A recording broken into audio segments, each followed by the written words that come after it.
Hey guys, just want to answer some questions that keep coming our way as a church, and the question is what's the difference between grace and mercy?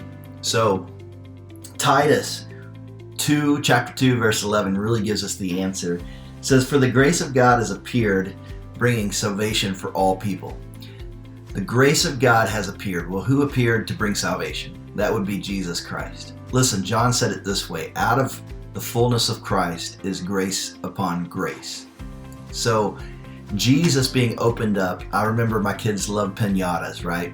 And I remember my son beating one of those SpongeBob piñatas, and all of the candy came out. They were all excited at his birthday party. All these kids were excited. And if you were to open up Jesus, come on guys, grace upon grace would be inside of him. So the question was what's the difference between grace and mercy? So mercy is you and I not getting what we deserve from God. And aren't you glad that when we sin, we don't get what we deserve? Grace is getting what Jesus paid for and deserves. Don't you know that Jesus lived a perfect life on this earth, and his righteousness that he paid for, we now receive on his behalf, and that's grace.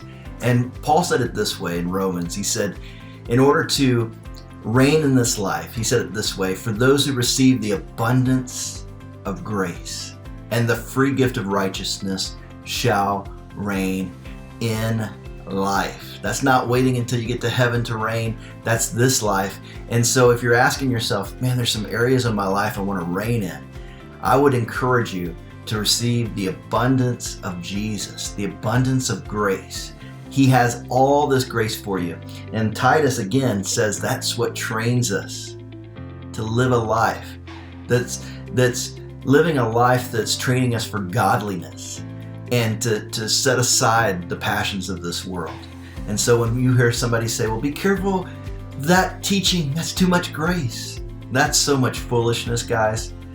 Too much grace is what we need to overcome in this life.